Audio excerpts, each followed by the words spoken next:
पर फिल्म की शुरुआत एक एनिमेशन से होती है और हमें एक हिरन के बच्चे की कहानी दिखाई जाती है जिसका नाम है बैम्बी, जो अपनी मॉम के साथ जंगल में रहता था।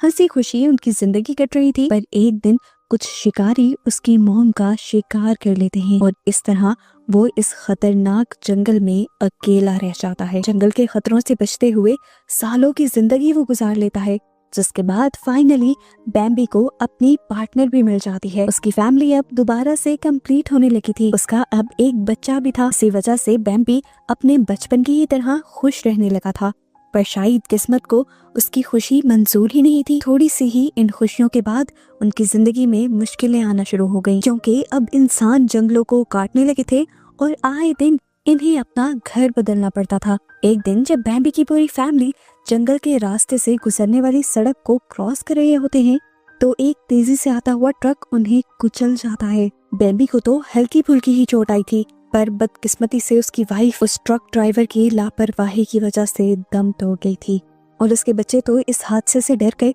वापस पीछे वाले जंगल में जा छुपे थे। यहाँ उस ट्रक का ड्राइवर रुकता भी है, लेकिन मदद के लिए नहीं। वो इस टाइम नदी के किनारे जाता है और अपने पास मौजूद टॉक्सिक केमिकल्स के भरे ड्रम्स पानी में बहा देता है, जिसके बाद वो वहाँ से ऐसे भागा था जैसे ये काम उसने किया ही ना हो। बैम्बी जो एक बार फिर अपनी फैमिली को खो चुका था, दुख और गुस्से में पागल हो रहा था। प्यास से तड़पते हुए वो उसी नदी से पानी पी लेता है जिसमें अभी वो आदमी जहरीले केमिकल्स मिला कर गया था।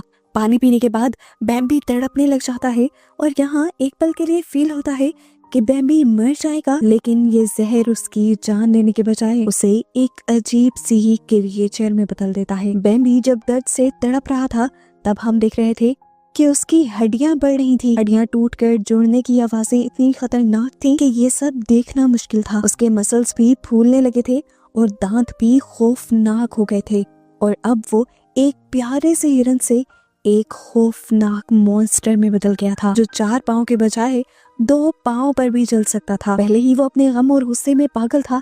इस दर्द को सहने के बाद वो कसम खा लेता है कि वो हर हाल में इंसानों से अपनी फैमिली का बदला लेकर रहेगा। अब सीन कट होता है और हम रियलिटी में आ जाते हैं। हमें दिखाई देते हैं जीना और उसका बेटा जो अपनी फैमिली के साथ थैंक्सगिविंग मनाने के लिए जा रहे थे, पर जीना बहुत ज्यादा परेशान थी क्योंकि हमेशा की तरह उसके हस्बैंड ने लास्ट मिनट पर अपना इरादा कैंसिल कर दिया था। अब जीना को अपने बेटे के साथ अकेले ही इतने लंबे सफर पर जाना था। इतनी लंबी ड्राइव वो खुद करने का रिस्क नहीं लेती और एक टैक्सी करवा लेती है ताकि वो जंगल में बनी उस कैबिन में पहुंच जाए जहाँ पर उसकी मदर इन लॉ यानी उसके बेटे बेंजे की ग्रैंड माँ रहती हैं। जंगल के टेढ़े मेढ़े रास्तों की वजह से बेंजे की तबीयत भी खराब रहती है और डैड के ना आने की वजह से उसका मूड भी ऑफ रहता है। तो जीना मजाक में उससे कहती है, अरे आपके डैड नहीं आए तो क्या हुआ, हमें कौन सा इस जंगल में कोई निगल जाएगा। ये सुनते ही ड्राइवर सीरियस हो जाता है और उन्हें वार्निंग देता है कि ये जंगल आम जंगल नहीं है, यहाँ पर अक्सर लोग गायब हो जाया करते हैं। बेंजी को दोबारा वॉमिट होने लगती है और वो एकदम से ड्राइवर को गाड़ी रोकने को कहता है। ड्राइवर ने ब्रेक पर पाँव रखा ही था कि अचानक हुआ धमाका। कोई बहुत ही भारी चीज उनकी टैक्सी से टकरा गई थी, इतनी भारी कि वो चीज गिरने के बजाय गाड़ी ही हवा में उछल जाती है और बैलेंस खराब होने की वजह से खाई में गिर जाती है। सब कुछ उलट पुलट हो जाता है। ज़ेना और बेंजी किसी तरह अपनी जान को बचाते हुए उस टूटी हुई गाड़ी से बाहर निकलने में कामयाब हो जाते हैं।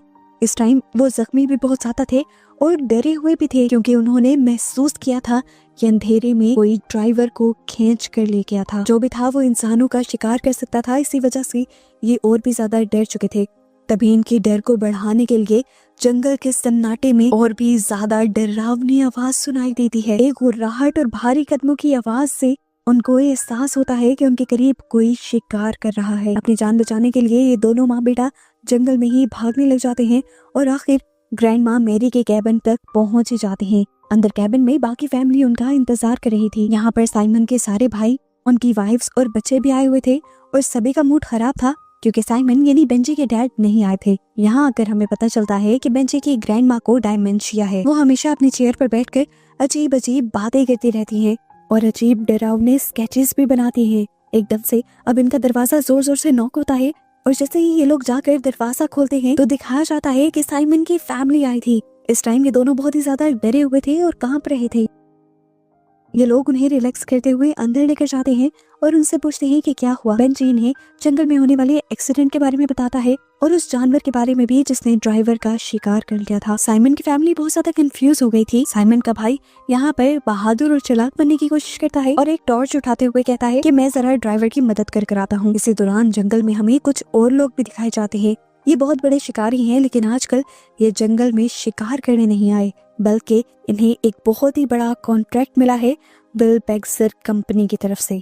उनका मिशन है म्यूटेटेड हुए बैम्बी को ढूंढना और उसे मार देना, ताकि कंपनी का ये राज ही रहे कि उनके टॉक्सिन्स की वजह से जानवर ज़ॉम्बी में बदलने लगे हैं।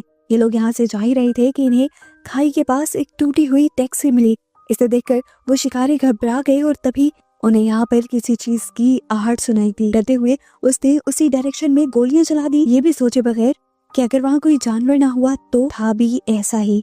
यहाँ पर साइमन का भाई आया था जो यहाँ ड्राइवर की जान बचाने आया था, लेकिन अब अपनी ही जान गंवा बैठा था। लड़के को मरा हुआ देखकर बाकी शिकारी भी अपने साथी के ऊपर गुस्सा होने लग जाते हैं और फिर फैसला करते हैं कि वो इस बात को यहाँ से बाहर जाने ही नहीं देंगे और एक गड्ढा खोदकर इस लाश को यहीं पर छुपा जाते हैं। सीन कट होकर हमें दोबारा बेंजी की ग्रैंड माँ का कैबिन दिखाया जाता है, जहाँ पर सीना काफी ज्यादा डरी हुई थी और वो अब अपनी मदर इन लॉ की बनाई हुई ड्राइंग्स देखती है और नोटिस करती है कि सभी ड्राइंग्स में सिर्फ एक ही चीज बनाई गई है, एक काला बड़ा सा हिरन जिसके सींग बहुत ही खतरनाक लग रहे थे। अगर ग्रैंड माँ इस मॉन्स्टर की तस्वीरें बना रही थी तो साफ मतलब था कि उन्होंने ये मॉन्स्टर करीब से देखा है और जीना समझ जाती है कि अब खतरा इनके बहुत करीब है। बेंजी अपनी ग्रैंड माँ के पास आता है और देखता है कि वो क्या बोल रही हैं। वो बार बार यही बड़बड़ा रही थी कि वो सामने पार्क में खेल रहा है। बेंजी उनकी बात को ना समझते हुए खिड़की से बाहर देखता है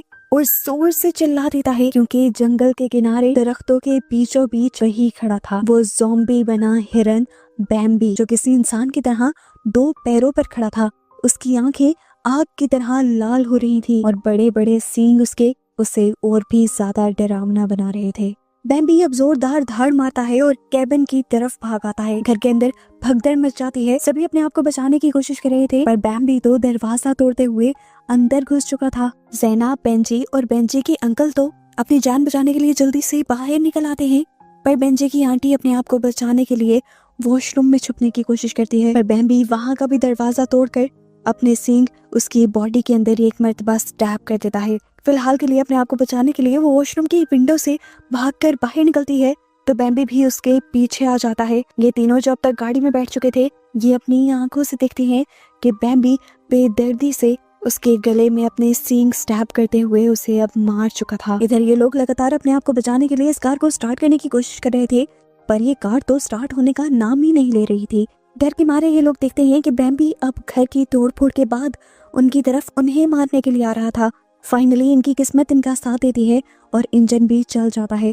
वैन को स्टार्ट करते हुए ये लोग उसे रोड की तरफ निकाल लेते हैं, लेकिन बैम्बी भी बड़ी बड़ी छलांगे लगाते हुए अब इनके पीछे था। वो बार बार इनको रोड से नीचे गिराने की कोशिश करता रहा, पर बेंजी के अंकल एक अच्छे ड्राइवर थे। काफी देर तक उन्होंने अपना बैलेंस बनाए रखा और स्पीड भी तेज रखी, जिसकी वजह से ये लोग बचकर बैम्बी से आगे निकल गए।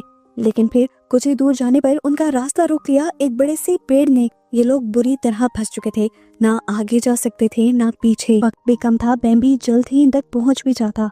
ये लोग फैसला करते हैं कि ये लोग दरख्त को अपने रास्ते से हटाएंगे। बेंजी का अंकल कहता है कि मैं नीचे जाकर इस लकड़ी को एक रस्सी से बांधूंगा, बाकी लोग पेड़ को दूसरी तरफ धक्का देंगे जो कि एक डायरेक्शन बनाएगा और फाइनल धक्का वैन से लगेगा, ताकि एकदम से ये पेड़ जंगल की तरफ ही जा गिरे और ये रोड क्लियर हो जाए। बेंजी को बहुत बड़ी जिम्मेदारी दे दी गई थी, क्योंकि उसने रेस देनी थी।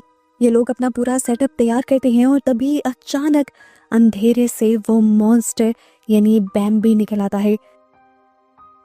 ये देखकर बेंजी इतना ज्यादा घबरा जाता है कि उसे पता ही नहीं चलता उसने एक्सेलरेटर पर पाँव रख दिया था। इसके नतीजे में होता यह है कि उसके अंकल, जिसने रस्सी को अपने पाँव में पकड़ा हुआ था, वो उसी रस्सी के साथ घिसटने लग जाते हैं और उनका मुंह शदीद जख्मी हो जाता है। उनका बेटा जो पीछे ही रह गया था, वो भी इस मॉन्स्टर से बचने के लिए यहाँ से भागने की कोशिश करता है और जंगल में आ जाता है। वो बैम्बी का तो शिकार नहीं बनता, लेकिन यहाँ गुस्से में वो एक छोटे से खरगोश पर गुस्सा और फ्रस्ट्रेशन निकाल देता है, उसे पाँव मारते हुए। वो खरगोश भी अब अपने साथियों को ले आया अपना बदला लेने के लिए। देखने को मिला कि उसके नन्हे खरगोश साथी भी उस टॉक्सिक वेस्ट की वजह से खतरनाक ज़ॉम्बी में बदले हुए थे, जो अब इस लड़के के ऊपर जंप करते हुए हमला करते हैं और गिराकर उसे खाने लग जाते हैं। सीन कट होकर दोबारा हमें वैन का सीन दिखाया जाता है। इन लोगों की वैन जहाँ पर रुकी थी वहीं पर अब शिकारियों का ट्रक भी आ जाता है। ज़ैना उन्हें देखते ही मदद के लिए रोक लेती है, इसीलिए शिकारी इन सबको अपने ट्रक में बिठा लेते हैं। ये लोग जब अपने अड्डे पर पहुंचते हैं तो वहां जाते ही ज़ैना और बेंजी ये देखकर हैरान परेशान हो जाते हैं कि वहां पर साइमन भी था। वो इसी इलाके में होने के बावजूद अपनी फैमिली के साथ डिनर करने नहीं आया था। ऐसा भी क्या जरूरी काम था उसे इस जंगल में। साइमन अब कड़वा सच इन लोगों को ये बताता है कि वो विल बैक्सर कंपनी का एक बहुत बड़ा ऑफिसर है। उससे एक बहुत बड़ी गलती हो गई थी, क्योंकि उसने ऑर्डर दे दिया था अपनी कंपनी के टॉक्सिक वेस्ट को जंगल में फेंकने का। क्योंकि उस वेस्ट को एनवायरनमेंट फ्रेंडली बनाने के लिए उन्हें बहुत ज्यादा पैसा रिक्वायर्ड होता था, तो साइमन ने डिसाइड किया कि वो पैसा वो उस वेस्ट को साफ करने में नहीं लगाएगा, बल्कि उसने वो पैसा खुद रख लिया और वेस्ट जंगल में गिरवा दिया। उसी टॉक्सिक वेस्ट का पानी पीने के बाद बैम्बी और जंगल के कई जानवर भयानक मॉन्स्टर में बदल गए। अगर ये बात कंपनी से बाहर चली जाती है, किसी को पता चल जाती, तो कंपनी पर और उसके ऊपर एक बहुत बड़ा केस बन जाता और वो जेल चला जाता। अपने आप को बचाने के लिए ही उसने इन शिकारियों को हायर किया था और वही बैम्बी और सारे ज़ॉम्बी बने जानवरों को मारना चाहता था और इस जंगल को क्लियर करना चाहता था। ये सारी हकीकत सुनकर ज़ैना उसके ऊपर चिल्लाने लग जाती है और उसे बताती है कि सिर्फ तुम्हारी इस गलती की वजह से तुम्हारा अपना ही भाई और भतीजा मर गए हैं और अब मैं और तुम्हारा बेटा भी इसी अजाब से गुजर रहे हैं। साइमन कहता है, मुझे परवाह नहीं, मैं तो कभी भी ये जिम्मेदारी लेना ही नहीं चाहता था। बेंजी बाहर खड़ा ये सब कुछ सुन रहा था और ये जानकर कि उसके डैड उससे बिल्कुल प्यार नहीं करते, वो बहुत ज्यादा उदास हो जाता है और यहाँ से भाग जाता है। बेंजी कुछ ही दूर गया तो उसने देखा कि यहाँ पर एक पिंजरे को ढक कर रखा गया था। उसने कपड़ा हटाया तो देखकर हैरान हो गया कि यहाँ पर हिरन का बच्चा था। ये देखकर उसे समझ आ गया कि शिकारियों ने इस बच्चे को ट्रैप बनाया हुआ है ताकि उस मॉन्स्टर बैम्बी को बुलाया जा सके। बेंजी को उस छोटे से बेचारे जानवर के अंदर अपना दर्द महसूस होता है। वो भी तो अपने डैड से दूर था, इसीलिए वो पिंजरा खोलकर उसे आजाद कर देता है। इधर बैम्बी जो इस टाइम एक दूसरे इंसान को भी मारने वाला था, उसे जैसे ही अपने बच्चे की खुशबू आती है तो वो उस आदमी को छोड़कर अपने बच्चे को ढूंढने निकल जाता है। अपने बच्चे को ढूंढते ढूंढते वो अब इन शिकारियों के कैंप के अंदर घुस गया था, जहाँ जाते ही उससे पहले बेंजी की ग्रैंडमा दिख जाती है और इससे पहले कि वो बेंजी की ग्रैंडमा को खा जाता, उसके डैड की कोवर्कर की यहाँ चीख निकल जाती है और बैम्बी उसके ऊपर हमला कर देता है। कंट्रोल रूम में ये सब लोग अब बैम्बी को मारने के लिए तैयार थे। तभी यहाँ पर जमीन हिलने लगती है और वो म्यूटेटेड हुआ हुआ बैम्बी वहां पहुंच जाता है। शिकारी उसके ऊपर गोली चलाने की कोशिश करता है, पर मॉन्स्टर उसे अपने सींगों पर उठाकर फेंक देता है। इस टाइम बैम्बी के सामने साइमन की पूरी फैमिली थी, पर साइमन अपनी फैमिली की जान बचाने के बजाय अपनी जान बचाकर वहां से भाग जाता है। वो अब जाकर अपनी महंगी गाड़ी में बैठ गया था और उसने अपनी सीट को भी लॉक कर लिया था। उसे लगा कि अब उसकी जान बच गई है, लेकिन ये बस उसका वहम था। पीछे की दरवाजे की खिड़कियां तो उसने बंद ही नहीं की थी। वहां से खूनखार बने वो खरगोश उसके ऊपर हमला कर देते हैं और उसे मार देते हैं। सीन कट होकर दूसरी तरफ हमें कैंप का सीन दिखाया जाता है, जहाँ पर सिर्फ ज़ैना, बेंजी और वो मॉन्स्टर बचे हैं। वो भयानक ज़ॉम्बी उनके सरों पर खड़ा जोर जोर से सांस ले रहा है गुस्से में। इससे पहले कि वो उन दोनों को मार देता, झाड़ियों में से निकलकर उसका छोटा हिरन यहाँ पर आ जाता है, उसका बेटा यहाँ पर आ जाता है, जिसे देखते ही बैम्बी इन दोनों को भूल जाता है। वो अपने बेटे से मिलकर बहुत ज्यादा खुश था। ये दोनों अब एक दूसरे से मिलने का जश्न मनाते हैं, लेकिन इसके बावजूद भी कहानी यहाँ खत्म नहीं होती। हमें दिखाया जाता है वो शिकारी जिसे इस मॉन्स्टर ने सिर्फ उठाकर फेंका था, वो अभी भी जिंदा था और अपनी आखिरी सांसों में वो अपनी बंदूक को उठाते हुए बैम्बी को गोली मार देता है और मरते मरते भी वो शिकारी हंसता है, इतनी घटिया हंसी कि जैसे उसने कोई बहुत बड़ी जंग जीत ली थी। इसी टाइम पर अंधेरों में से ग्रैंडमा निकलती है और गुस्से में आकर इस जालिम इंसान को मार देती है, उसके सीने में एक चाकू स्टैब करते हुए। आखिर वो भी अपने अंजाम को पहुंच जाता है, जिसके बाद ज़ैना मैरी को लेकर अपने पास आ जाती है। यहाँ पर ये तीनों मिलकर एक बहुत ही इमोशनल सीन देखते हैं कि कैसे एक बाप बेटा मिलकर भी बिछड़ गए थे। उस शिकारी की लगने वाली गोली की वजह से अब बैम्बी मर गया था और वो छोटा हिरन अपने बाप को बार बार जगाने की कोशिश कर रहा था, लेकिन अब वो जागने वाला नहीं था। इस बच्चे ने भी अपने डैड वाली ही किस्मत पाई थी। वो भी अब बैम्बी की तरह पूरी जिंदगी अकेले गुजारने वाला था और ऐसे इन्हीं सबको दिखाते हुए ये मूवी यहाँ खत्म हो जाती है।